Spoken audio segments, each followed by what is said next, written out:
that knowing what the women's rights are important, especially in the realm of the Sharia. But I don't even want to speak about that. I think we all know what women's rights are according to the Sharia. Knowing what women's rights are still isn't the whole picture. It still doesn't mean you know what are the realities underlying her creation, how she must be treated, what her ultimate role in society actually is from an Islamic point of view. Just because we know what her rights are, that's not enough. Limiting discussions of women to the realm of the Sharia is only a first step, albeit essential to practice those rights. But there's still a long way to go. There are many hidden mystical realities underlying the reality of the woman. And these have been outlined by the Holy Prophet and the Imams. And sometimes we see that instead of going deep into these traditions, we see they're being interpreted. These very important mystical traditions have been interpreted very animalistically. So here, inshallah, I'll be just giving another light to the debate, inshallah. So Islam as revelation, as an ideology, has a very wide and diverse wealth of holy literature and texts, and it's provided answers for these questions. What are the hidden realities of women? What is the mystical status of them? What is their ultimate role? What's the philosophy of her creation? It's provided the answers. The cheaper, the lowlier our look on women becomes, the less society can grow as a whole. And if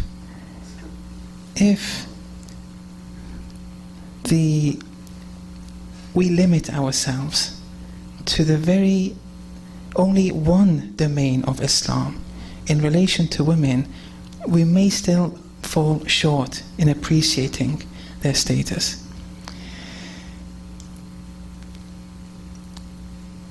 Okay.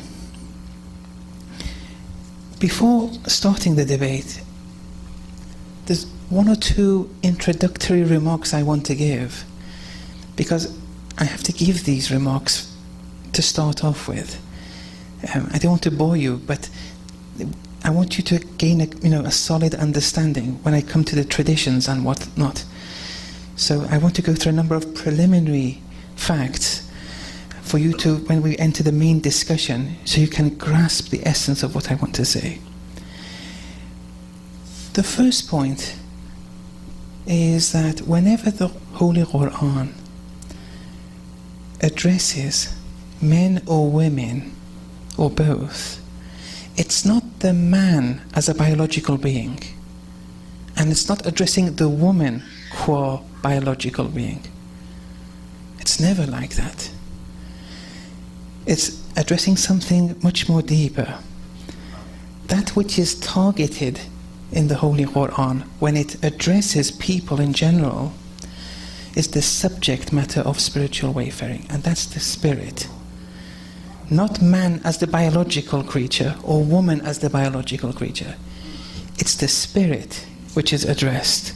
So that's irrespective of whether you're a man or a woman. The essence of what you are is the spirit.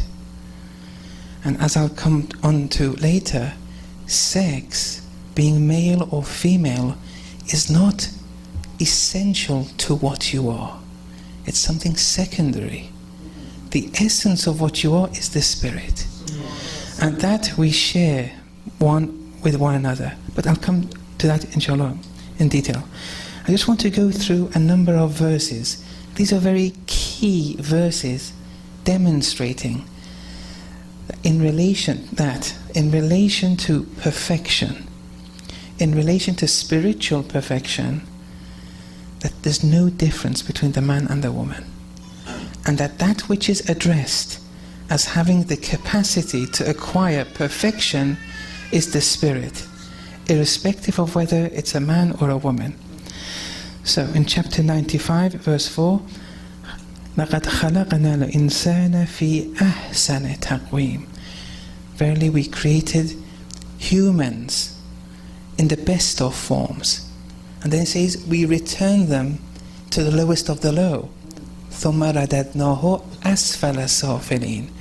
Now that's not a physical form that we can elevate to the best of forms and return to the lowest of the low. That can't be referring to the physical aspect of the man or the woman. It's referring to the spirit. That spirit has the capacity to acquire perfection, to be a manifestation of Allah's attributes and be the best of the best, or it can spiritually decline and be the lowest of the low. Another verse, وَلَقَدْ كَرَّمْنَا بَنِي آدَمَ. Verily we honored, we dignified the children of Adam. Before it said we created humans, male or female. Here we dignified the children of Adam. That also equally applies to both man and woman. وَحَمَلْنَاهُمْ فِي الْبَرِّ وَالْبَحْرِ. We carried them over land and sea. وَرَزَقْنَاهُمْ مِنَ الطَّيِّبَاتِ. We provided sustenance for them amongst the best of things. وَفَضَّلْنَاهُمْ عَلَى كَثِيرٍ مِّمَّنْ خَلَقْنَا تَفْضِيلًا.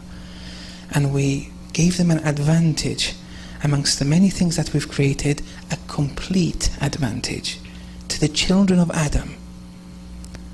So that also applies to men and women. In creation-wise too, there's no intrinsic superiority, even creation-wise. For example, chapter 4, verse 1, يَا أَيُّهَا النَّاسِ, O humans, اتقوا ربكم الذي خلقكم من نفس واحدة. Have taqwa before your Lord, who has created you from a single substance. وخلق منها زوجها, and created its mate from that substance. Be you man or woman, where both our origins is the same substance. There's no intrinsic superiority in either of them. And the verse continues. If there is a criterion, a marker of superiority, that too has nothing to do with sex. It's to do with spirituality. Chapter 49, verse 13, at the end, إِنَّ أَكْرَمَكُمْ عِنْدَ اللَّهِ أَتْقَاكُمْ. Those with more taqwa are more dignified before Allah. Having taqwa is a function of the spirit. It's not something essential to being a man or a woman. Another verse, chapter 9, verse number 71, says concerning the faithful men and faithful women who were comrades of one another. So it's faithful men and faithful women. They enjoin the virtue, forbid the vice, maintain the salat, donate the zakat, obey Allah and His Messenger. أُولَٰئِكَ سَيَرْحَمُهُمُ اللَّهُ. It is these faithful men and women to whom Allah's mercy shall soon be granted. Shall soon be granted.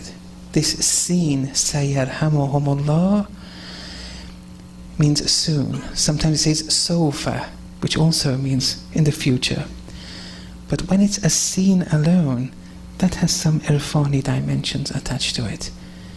They can have that mercy in this world, and they can see it here. Another verse 39, chapter 53, which says, whether you're a man or a woman, you reap what you sow. That's it's irrespective of whether you're a man or a woman. You reap what you sow. In the verse it says, لَيْسَ لِلْإِنسَانِ إِلَّا مَا سَعَى. Nothing is man's save that which he's striven for. لَيْسَ لِلْإِنسَانِ. Here again we see the lam. لَيْسَ لِلْإِنسَانِ إِلَّا مَا سَعَى. That lam in Arabic is the lam of unity. Man is in unity with what he strives for. Man is one's actions. You are what you've striven for. Because all those strivings, those actions that you've acquired will be manifested and embodied in the hereafter, and so on. Chapter 84, verse 6, Ya ayyuhal insan. Again, man or woman, O humans. Innaka kadihun ila rabbik kadhan famulaghi. Verily you're striving laboriously towards your Lord, a severe striving, famulaghi. Then you'll encounter the Lord. You'll acquire unity with Him. It says, Ya ayyuhal insan. It's open for all humans, man or woman. Kullu nafsin bima kasabat rahina. Every soul, be you male or female. Souls don't have male and female attached to them. I'll come to that in a minute. But every soul is hostage to what it has earned. Again, we see, whether you're man or woman, it doesn't make a difference. And finally, and most explicit of all, chapter 16, verse 97. Man amila saliha. One who executes a righteous action. Min dhakarin aw untha. Be you male or female. Wa huwa mu'min. Whilst being a believer. فَلَنُحْيِيَنَّهُ حَيَاةً طَيِّبَةً. We shall most certainly revive them with the prosperous life. حَيَاةٌ طَيِّبَةً. Which is on a par with Ismat. The Hayatun Tayyibah. Now that is open for everyone. Min dhakarin o untha. You go through that route, whether you're a man or a woman, you can acquire perfection. In one verse of the Holy Quran, so far with these verses, we've established that the route to perfection is equal in men and women. There's nothing differentiating them, perfection-wise. Now, someone may ask, why were all the prophets men? Now, this has to be discussed, but it was nothing to do with perfection. Inshallah, in the second or third lecture, I'll discuss that. They may have Allah could have made women prophets. There was a reason that He didn't. But it's not because their perfection is less. It's not because their spirituality is less. And then we have different kinds of prophets. One prophet is the legislative prophet. And that ended with the Holy Prophet Muhammad sallallahu alayhi wa sallam. Allahumma salli ala Muhammad wa ali Muhammad. Hajjal farajahum. They were all men. The reason I'll come inshallah tomorrow. But we have another form of prophethood extrapolated from the traditions. And Ayatollah Hassan Zadeh Hafadahullah has referred to this. They're prophets of a non-legislative type. And these kind of prophets, that's open for everyone, male or female. Lady Maryam, Lady Fatima, alayhim as-salam, these acquired such degrees, but it's open for everyone, and it's open until the last day. But the legislative prophets came to an end, and they were all men. Now,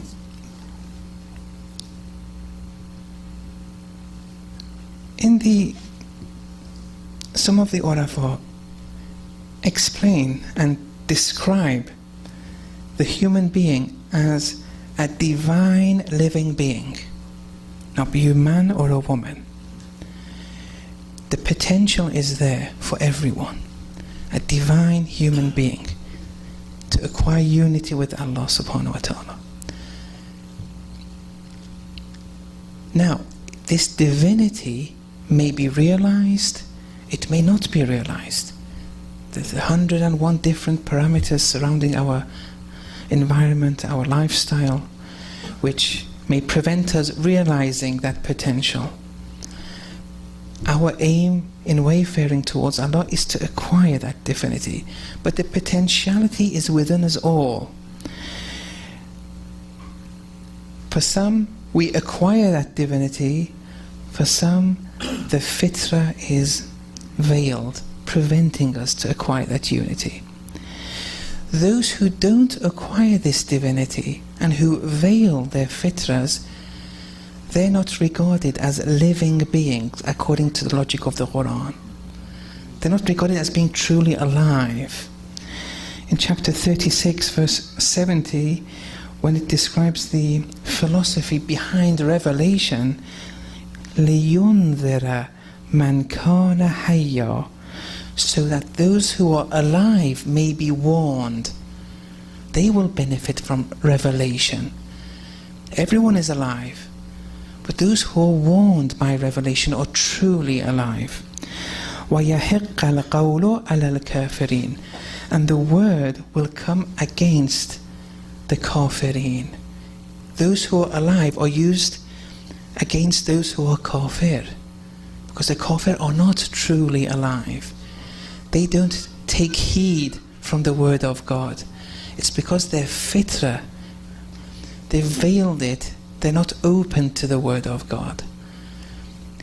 It needs an unveiled fitra to accept Islam. But if it's veiled, that acceptance is not possible. Chapter 35, verse 22, Allah makes those who want to hear. Inna Allaha yusmi'u man yasha. You have to want it. It's in your own hands. وَمَا أَنْتَ بِمُسْمِعٍ مَنْ فِي الْقُبُورِ, and you won't be able to make those who are in their graves hear. Now it doesn't mean those who are physically buried, those who are living, but they're in their graves. The animal self has predominated over their fitra, prohibiting them, preventing them to hear the truth or accept the truth. And then we have verses where in chapter 33, verse 35 and 36, I'll just quickly go through the English with your permission so we don't take too much time. Indeed, the Muslim men and the Muslim women, the faithful men and the faithful women, the obedient men and the obedient women, the truthful men and the truthful women, the patient men and the... It keeps on saying all the good attributes. But it's men and women. Allah holds in store for them forgiveness and a great reward. And in the next verse, a faithful man or faithful woman may not, when Allah and His Messenger have decided on a matter, have any option in their matter. And whoever disobeys Allah and His Messenger has certainly strayed into manifest error. So here we see all the attributes of praise, obedience, patience, charity, and so on and so forth, have been attributed to men and women. It's not limited to one sex. Because all attributes of praise have to be predicated onto the spirit. It's nothing to do with the physical body. Being patient, being obedient has nothing to do with the physical body. It's to do with the spirit. The spirit has to be obedient. The spirit has to be patient. The spirit has to be charitable, and so on and so forth. And the spirit is what we are by essence, irrespective of whether you're a man or a woman. So this was the first point I wanted to just mention, which is important, because the essence of what we are, whether we're men or women, is the same, and that's the spirit. So in essence we're the same. Now half of us are given one set of equipment, one set of anatomy, and the rest are given another set of anatomy. This anatomy is secondary to what we are in essence. Okay? The essence of what we are, the spirit is sexless. The spirit is sexless. Now, in this world, some of us are given one set of anatomy, they are called females, and some of us are given another set of anatomy, and they're male. Sex, being male or female, is a function of one's physical anatomy. Okay? Don't mix this up. In the hereafter, where according to the Urafa, in Barzakh, according to everyone, but even in Qiyamah, where there's no physical matter, there's no sex. Now that has to be explained. Sex is only here in this world, because being male or female is a function of your anatomy. There is no physical anatomy in the hereafter. So it's only here, this male and femaleness. There, sex doesn't apply as it does here. Now inshallah I'll go into that maybe a bit more tomorrow. Now we all have a body in this world. We all have a body in Barzakh and the metaphysical realms too. But in this, it's only in this realm that the body is physical. In the metaphysical realms of Barzakh and Qiyamah, there's a body, but it's not a physical body. There, the laws of nature and the physical laws that govern this world don't govern in that world. It has its own set of principles. And that can be extracted from the holy traditions of the Ahlul Bayt. But during our wayfaring from this world to Barzakh and higher, it's the same body. It's the same body. This physical body here is the body in Barzakh, is the body in Qiyamah. But the manifestation differs. With wayfaring, the body, it changes form in accordance with the realm it ascends. And that is a different discussion altogether. Okay, that was then one point I wanted to mention. So now you should really appreciate that the pure, total equality in relation to spiritual unity with Allah exists between male and female. The potential is equal and there's no difference whatsoever. And you can't get higher than spiritual perfection. That's everything, perfect in everything. Now that's extracted from the logic of the verses of the Quran. But these are important to bear in mind when we come to interpret some traditions. Another interesting educational point in the Holy Quran is that when it comes to life, there's a principle that can be extrapolated from the Quran. It's called the law of pairs. The law of pairs. That's not the pear that you eat, the pears that, yes. In chapter 51:49, in all things we have created pairs so that you may take admonition. Chapter 36, verse 36, immaculate is he who created pairs, all of them, from that which the earth grows, and from themselves, and from which that they do not know. So it's as if this reality of pairing is essential to survival. Now that's survival, maybe materialistic survival or spiritual survival. In animals, humans, in all forms of life. It all is realized through pairing. It's as if this pairing is vital for their survival. Now, naturally, the survival of terrestrial animals and humans can't be maintained without pairing. That's a given. But even spiritually, for spiritual survival, this pairing is important. That's why spirits are one, in essence. Men are spirits in essence, women are spirits in essence. But these spirits, in order to survive, in order to be able to ascend to Allah subhanahu wa ta'ala, it had to occur through pairing. It could have all happened through men, all through women. But it had to be realized through both. Now this is a very important note here. So in addition to guaranteeing the survival of the human species, more importantly, it's a very important important tool in spiritual wayfaring. And as I'll explain inshallah later, it's one's ticket to Allah, the opposite sex. Assalamu alaikum. It's the ticket to Allah, and that's why a successful marriage is one's ticket to Allah. This pairing has to be taken more seriously. Okay, so we're all spirits by essence. Some of us have been given this form of body, they're called male. Some of them another form of body, they're called female.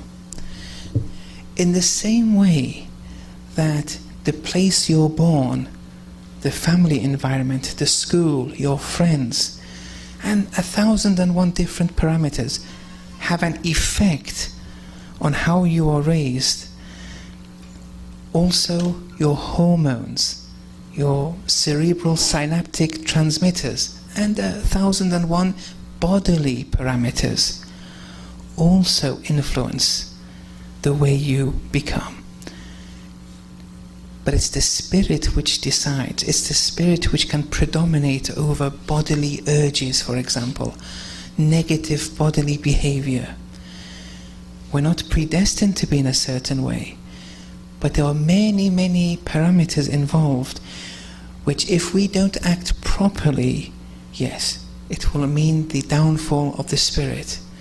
But if we encounter those impediments and those hurdles, be they of a geographical nature or of a bodily nature, with the anatomy you're assigned, there, if you encounter them positively, you will survive spiritually and grow.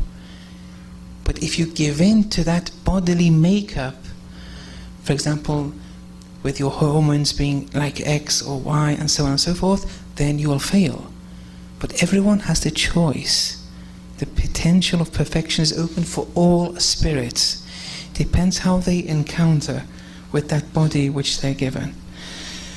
Okay, so whenever there's talk of values and anti-values, therefore, it's never conditional upon one's sex. It's all to do with the spirit, the sexless spirit. And that's the subject matter in spiritual wayfaring, the spirit. So both men and women have that capacity to become manifestations of Allah's attributes. Okay. Now, what strikes the eye at first is that for some reason the capacity and the potential for perfection arises in women earlier than it does in men. Many years, 5 or 6 years earlier. That capacity in relation to one's journey to Allah, it occurs before in women. She can acquire unity with Allah by means of fasting. It's a wajib for her to go to Hajj. She can ascend in her salat. And all these things are open for her. But it's not wajib upon men. Now this is something one has to pay more attention to. But why is this the case? This is important. When you have two creatures, one has the potential to reach Allah and the other doesn't. To start off with here, this one which has the potential, there's something angelic, there's something celestial here. If there's two, okay, they're both celestial. But when we see with one sex, that potential to acquire perfection acquires much earlier, one has to pay attention here. Because this angelic potential is residing within them much earlier than in men. Appreciating this, now you can begin to understand many traditions. Hubbiba ilayya min dunyakum thalath. 3 things the Holy Prophet of Islam has said. 3 things have been made to be loved for me in this world. Women, an-nisa, at-tib, وَجُعِلَ قُرَّةَ عَيْنِي الصَّلَاةِ. 3 things are a source of affinity, of love to me. Women, perfume, and salat. Now, the problem is, we have salat, which is the most important tool to spiritual perfection, and used horizontally to salat is in women. Women is used as one of the things which has been made loved for the Holy Prophet and for us. The potential is there. But women have been used on a par with salat. However, we see that this tradition has been interpreted animalistically. It can't mean the animalistic woman. It can't mean that animalistic behavior, because that's common to animals too. It's something much more deeper. Now here, suddenly the secrets, the mystical existential secrets of the woman here begins to become evident.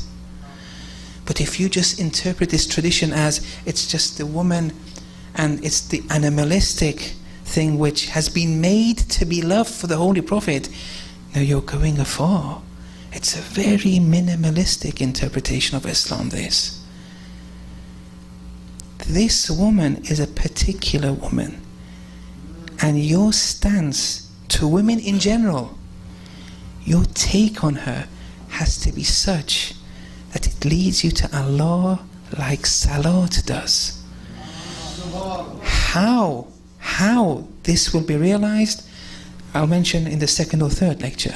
I'm just raising these points just for you to be aware before we start the discussion. So this tradition indicates that in the same way that salat is heavenly and celestial, that heavenly character in women is something that one has to pay attention to. Now, how? Inshallah later. But it's that dimension of woman that has to be loved, and that was made loved to the Holy Prophet. It's a dimension that reflects Allah's attributes. Now what they are, inshallah, I'll come to that. Or another tradition which says that loving women is a trait that all prophets had. And they interpret this animalistically too. You know, that loving women, it's only that part, you know, the sex part. Something which animals even have. That can't be. There's no biological impulse or instinct meant in this tradition. These are prophets, for goodness sake. Their take on women is a holy take. It's a take which makes them reach Allah subhanahu wa ta'ala. That's why all of them love the women. And all these, inshallah, I'll explain in more detail. Then we have traditions where the woman is seen as a source of comfort. But don't confine that comfort to the bedroom or the kitchen. It's a divine comfort. A divine comfort open for everyone. Then there are traditions which say that heaven lies under the mother's feet. See, all these are traditions with depths, with esoteric layers. Not appreciating these traditions, okay? Your take on the woman will be just a very minimal, animalistic take. And that will affect your behavior too. In the house, outside, at university, at the workplace. Now, so the Urafa, the Islamic Urafa, have interpreted all these. They've gone deep, they've given interpretations. You'll never be the same person when you know these interpretations. Your look on the woman is different. It's not something which is you have in common with animals. It's much more. It's your ticket to Allah subhanahu wa ta'ala. So these, inshallah, we'll go through them. So when you see traditions, assuming they are authentic, okay, that say that women are intellectually deficient, or their faith is deficient, without a doubt, after what I've described, this definitely goes against the logic of the Holy Quran. So it can't mean women in general. That's wrong. It can't be the case. That tradition is in relation to specific women. Yes, of course it has to be this. I've read 10 key verses of the Holy Quran. There's no difference perfection-wise between the two. But they can, man or woman, you can be the best of the best or the lowest of the low. But you could never say that women in general are spiritually or intellectually deficient. That's wrong. That's not Islam. So when you see traditions, it's in relation to specific women. That's one point. And when we see traditions that say whoever consults with their wife or women will go to hellfire, okay, that can't mean any kind of consultation, all women. If you bother to just investigate a bit more, then the tradition speaks about those scenarios where consulting with the woman will lead you to hellfire. It's when the woman wants to go to lahwi gatherings, or she wants to wear thin clothing. There, if you want to discuss with her and consult, that yes. If you want to be a means for her to go to lahwi gatherings, haram gatherings, yes, that will take you to hell. Because you're participating in her doing haram. But not that women, just consulting per se is wrong. That's wrong.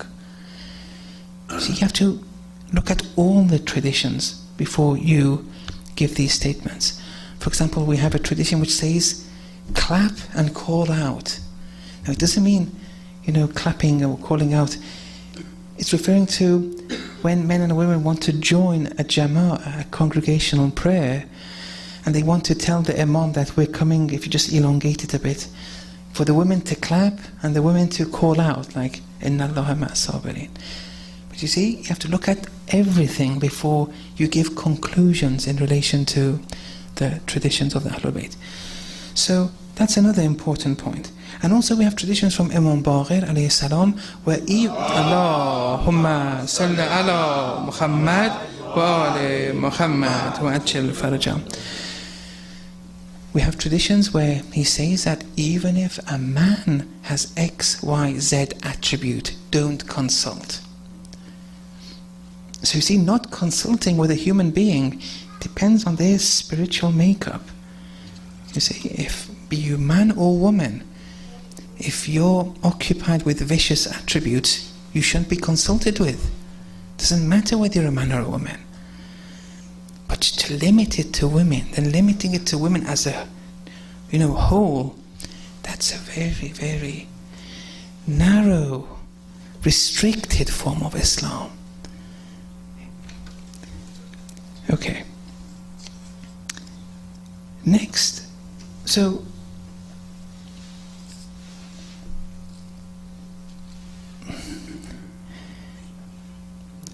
we said that in relation to the creation of man and woman, that the biological man or woman, that biological dimension of her, it's that which determines if the spirit is a man or a woman. If you have X anatomical features, you're a man. If you have Y, it's a woman. But that's secondary to the essence of what you are.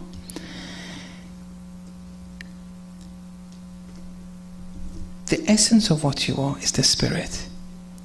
In this world, that spirit is given a set of organs, and with that, the spirit acts. The spirit depends on the body, the physical body, action-wise in this world. It doesn't depend on the body existence-wise. Action-wise though, in order to elevate, it needs this physical body. And then in Barzakh and onwards, where there's no physical matter anymore, there everything you've incorporated within your soul will be manifested. but in a metaphysical realm. Everything that has been firmly incorporated, all that will be manifested. There's no becoming now in Barzakh, except for those who acquired Hayatun Tayyibah, but that's a minority. It's all being. It's all you and your actions being embodied. And everyone's Barzakh is individual. In Barzakh, it's not a collective life like this anymore. It's only you and your actions. All your actions now being embodied, like what you see in your dreams. In your dreams, those dreams are a product of your soul. It's you and your dreams. But in Barzakh, it will just continue like this. You will see your friends, you will see your parents, you will see the imams, inshallah. It depends on who you acquired an affinity truly with in this world. But it's only you and your actions. It's like the realm of one's dreams, but one just continues with it. But there's no physical matter anymore. Sex as we know it here doesn't have that meaning in that world. Now, I want just to end with this last point, if we have time, yes, which is on the creation of man and woman, that physical creation, Adam and Eve. There are 3 different perspectives here, and they can all be made compatible with one another through the correct reasoning. We have one perspective in Islam that says that Eve, Hawa alayhi salam, was created from clay, like Adam, but from a different clay. The substance is the same, but it was created anew. We have some traditions that say Eve alayhi salam was created from Adam's most inferior left rib. And then we have some traditions which say Hawa alayhi salam was created from the remains of the clay that Adam was created from. These are 3 different perspectives. I just want to go through the traditions, give a small commentary, and then inshallah we'll end. The first perspective, where Eve was created from clay, like Adam, but she was created anew, not from the remains of Adam's clay. This is a holy tradition where the companion of Imam Sadiq alayhi salam, Zurara, Allahumma salli ala Muhammad wa ali Muhammad, Majjal Farajahum, where the companion said that the Imam was asked in regards to the creation of Eve, and told that there are people who say Eve was created out of Adam's last left rib. Then Imam Sadiq alayhi salam said, immaculate be Allah from what they ascribe. He, Allah, is greater than what they say. Do those who state such a thing believe that Allah did not have the capacity to create Eve from other than Adam's rib, enabling people to reproach by saying that Adam has married with himself? Then the Imam said, now this point, since it's important, I'll just recite the Arabic. Inna Allah Ta'ala, the Imam is saying this, that verily Allah, Almighty Allah, Lamma khalaqa Adam, when he created Adam, min teen, from clay, wa amara al-malaikata fasajadu la, was ordering the angels to prostrate, and they all prostrated before Adam. Alqa alayhi subat, he made Adam go into a kind of sleep, not being conscious. Thumma ibtada'a lahu Hawa, then he created Eve anew. Ibtada'a. See here, the word, the Arabic words are very influential in relation to the meaning. Ibtada'a lahu Hawa. Ibtada isn't any form of creation. It's a creation that is done anew, referring to the fact that she was created anew, not from the remains of anything. She was created anew, separate to the creation of Adam. Then, on becoming aware of her creation, when Adam alayhi salam became aware and came out of that sleep, Adam asked Allah, who is this person whose sight and closeness is a source of affinity to me? On merely seeing Eve, that affinity, which can't be sexual, is the first sight. He's seeing someone who looks like himself, but there was a tremendous affinity towards her. The sexual attraction comes later. This was the first time he's even seeing a human being other than himself. There was a sudden attraction, something which is essential to the woman that attracts the man. Then, who is this person whose sight and closeness is a source of affinity to me? Allah subhanahu wa ta'ala said, this is Hawa, Eve. Would you like her to be with you, to be a source of affinity to you, to speak with you, to follow you?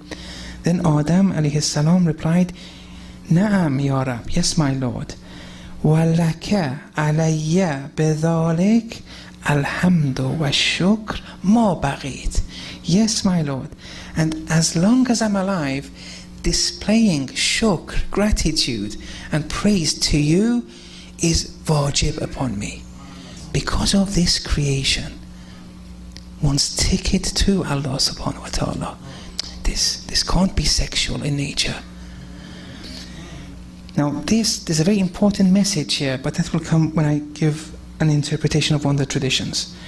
So here first, in this tradition, it explicitly indicates that Eve wasn't created from Adam's rib, and that it's not on a par with the proper adab, the etiquette, to say that she was. And furthermore, it indicates that she was created anew, not from any of Adam's parts. So in verses like chapter 39 verse 6, خَلَقَكُم مِّن نَفْسٍ وَاحِدَةٍ, He created you from a single substance. ثُمَّ جَعَلَ مِنْهَا زَوْجَهَا, then He created or assigned its mate from it, minha.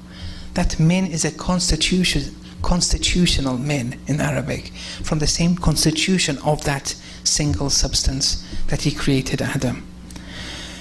And so on and so forth. So here the Quran wants to put forward that man and woman, the route to perfection is equal, and their physical creation is equal too, from the same substance. But in this tradition, it wants to say that Eve was created anew.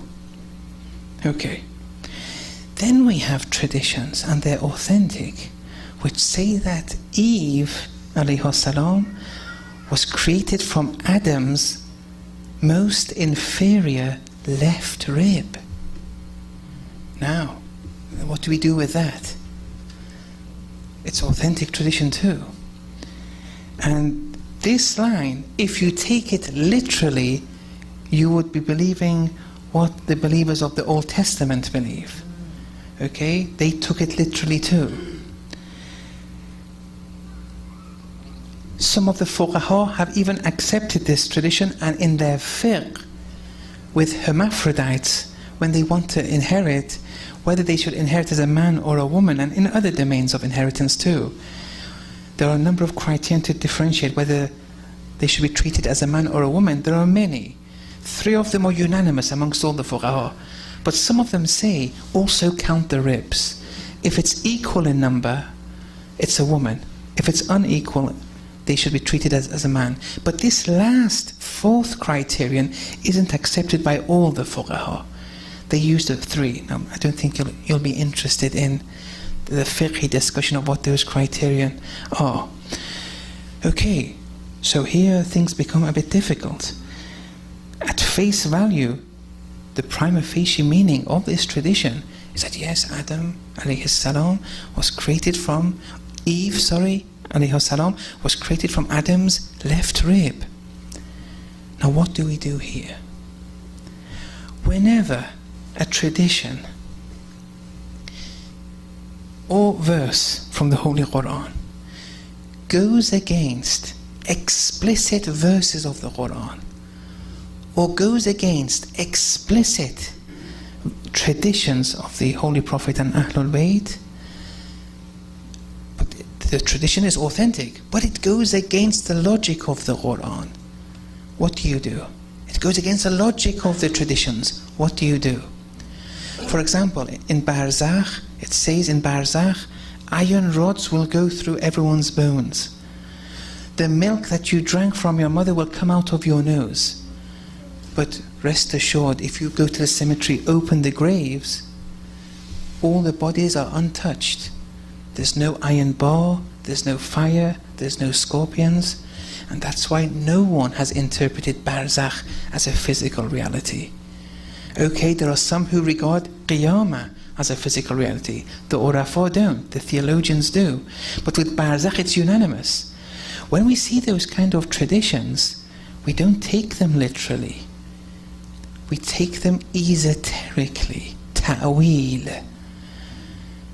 And even that ta'wil has to be extrapolated from the traditions. It guides us towards that ta'wil. Now here, being created from Adam's left rib explicitly goes against the traditions, and also goes against the logic of the Holy Quran, where they're both created from the same constitution. So how do we take this esoterically? Because it's authentic, so we don't have to discard it. How do we go through this? Here we have to see, what does leftness and rightness mean? In the Quran, the companions of the left and the people of the right hand, what does it mean? Be rest assured, it doesn't mean the right hand, the physical right hand. There is no physical matter there. But the Quran speaks about companions of the right hand, companions of the left hand. The companions of the right hand will be given the good a'mal that they've done. The companions of the left hand will be given the bad a'mal. Here, leftness is associated with a distancing from Allah subhanahu wa ta'ala. Rightness is associated with an affinity and closeness with Allah subhanahu wa ta'ala. For example, when it says eat with your right hand, okay, is that it? Does it just mean this right hand and you should eat with it? Is that all you take from this tradition? Even if it does mean this right hand, is that it? You don't want to go into other areas or go into the tradition more deeply? If you limit it to this right hand, well, how do you think the left-handers will feel? Yes. I mean, if you say it's only with this right hand that it says it's good to eat with that, well, I mean, what are you going to do with them? You're going to force them, no, don't eat with your left hand. Get the right hand in. Of course it's not there. This is a very minimum. When it says eat with your right hand, esoterically means recall Allah when you're eating. That affinity with Allah subhanahu wa ta'ala when you're eating, saying Bismillah and so on and so forth. When it says enter the mosque with your right foot, recalling Allah before your left foot. Left foot is distant, being distanced from Allah. And so on and so forth. Leftness means being distanced from Allah subhanahu wa ta'ala. Rightness is being closer and having an affinity with Allah subhanahu wa ta'ala. Now, Eve was created from Adam's most inferior and left rib. Leftness is that associating with the worldly tendencies, which makes one become distanced from Allah. It's as if Eve didn't have any of these worldly tendencies. She got it from Adam. And it was a most inferior left rib. Very little, very little. See there, your take on women now changes completely. Than if you only limit it to the literal dimension. Okay. Then there's a tradition which says she was created from the remains of Adam's clay. So it's the same clay, but in the first tradition where she was created anew with another clay, here it's saying it was created from the remains of the clay that created Adam. I'll just quickly go through the tradition. I asked Imam Baqir alayhi salam, Allahumma salli ala Muhammad wa ali Muhammad wa ajil farajam. I'll end here. He says, I asked the Imam, from what did Allah subhanahu wa ta'ala create Eve? The Imam replied, what do the people say on this matter? I said, they say that Allah created her from one of Adam's ribs. The Imam exclaimed, they are lying. Was Allah unable to create her from other than Adam's rib? I continued, may my life be ransomed for you. So what was she created from? Then the Imam replied that my father narrated from his fathers that the Messenger of Allah said, and then he said, قَبَذَ قَبْزَةً مِنْ طِينٍ, that Allah took a lump of clay, فَخَلَطَهَا بِيَمِينِهِ, then He molded it with His right hand. Now Allah's right hand doesn't mean He doesn't have any hands. That also you have to go to the esoteric meaning of it. فَخَلَقَ مِنْهَا آدَمَ, and from that clay Allah created Adam. وَفَضَلَتْ فَضَلَةٌ مِنَ الطِّينِ, extra clay remained. فَخَلَقَ مِنْهَا حَوَّى, and Allah created from that extra clay that remained, created Adam. Now, okay, the first and third perspectives have a small difference. Which one's correct? They're both authentic. Which one? That's not very important now. But that which we can be established and we can make compatible, the whole three of them, is that their origins are the same. It was clay. There's no intrinsic superiority physically. And spiritually, as we've mentioned, the route to perfection is equal in both. That much we've established so far. But then Ibn Arabi goes one step forward. He says, wait. And he gives an opinion. I'm not saying this opinion is fact, but it's good to understand them. He says, wait.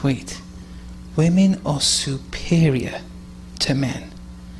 And Eve, alayhi salam, is superior to Adam. And then he explains it why. And we'll continue here inshallah tomorrow. Wa sallallahu ala Muhammad wa ala ta'ala. Allahumma salli ala Muhammad wa ali Muhammad. Takbir! Allahu Akbar! Allahu Akbar! Allahu Akbar! Amen.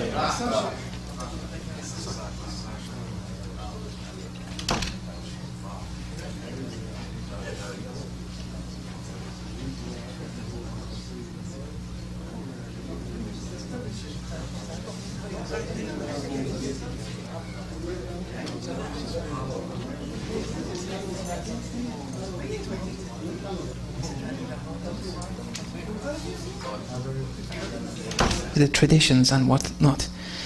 So I want to go through a number of preliminary facts for you to, when we enter the main discussion, so you can grasp the essence of what I want to say. The first point is that whenever the Holy Quran addresses men or women or both, it's not the man as a biological being, and it's not addressing the woman qua biological being. It's never like that. It's addressing something much more deeper. That which is targeted in the Holy Quran, when it addresses people in general, is the subject matter of spiritual wayfaring, and that's the spirit. Not man as the biological creature or woman as the biological creature. It's the spirit which is addressed. So that's irrespective of whether you're a man or a woman. The essence of what you are is the spirit. And as I'll come on to later, sex, being male or female, is not essential to what you are. It's something secondary. The essence of what you are is the Spirit. And that we share one with one another. But I'll come to that, inshallah, in detail. That knowing what the women's rights are important, especially in the realm of the Sharia. But I don't even want to speak about that. I think we all know what women's rights are according to the Sharia. Knowing what women's rights are still isn't the whole picture. It still doesn't mean you know what are the realities underlying her creation, how she must be treated, what her ultimate role in society actually is from an Islamic point of view. Just because we know what her rights are, that's not enough. Limiting discussions of women to the realm of the Sharia is only a first step, albeit essential, to practice those rights. But there's still a long way to go. There are many hidden, mystical realities underlying the reality of the woman. And these have been outlined by the Holy Prophet and the Imams. And sometimes we see that instead of going deep into these traditions, we see they're being interpreted. These very important mystical traditions have been interpreted very animalistically. So here, inshallah, I'll be just giving another light to the debate, inshallah.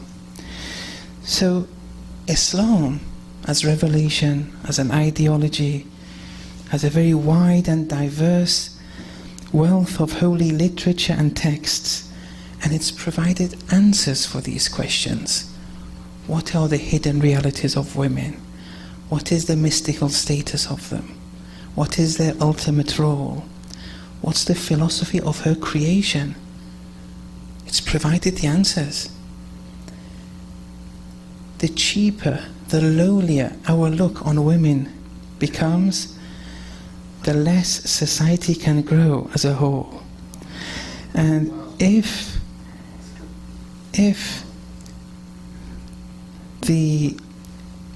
we limit ourselves to the very only one domain of Islam in relation to women, we may still fall short in appreciating their status.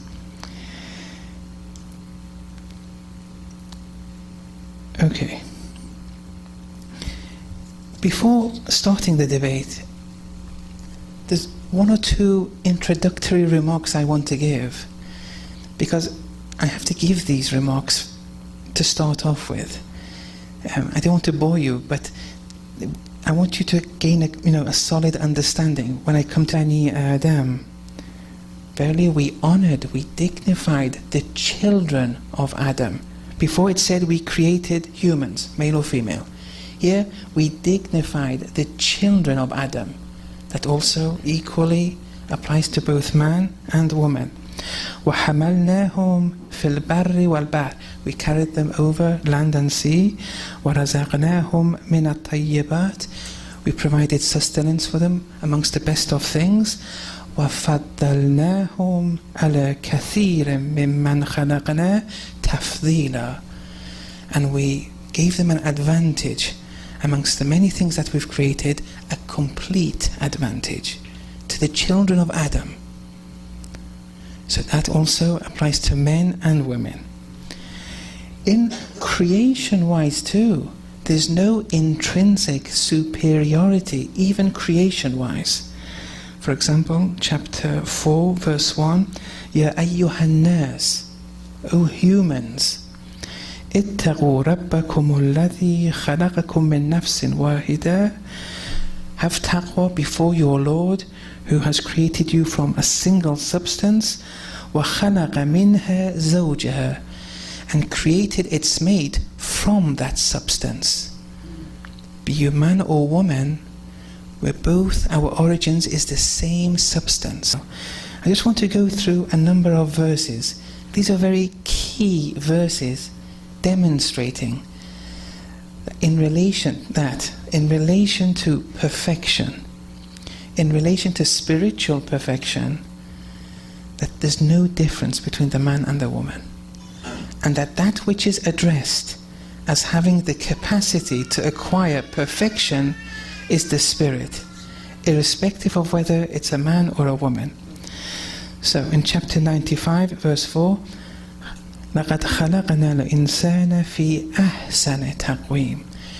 Verily we created humans in the best of forms.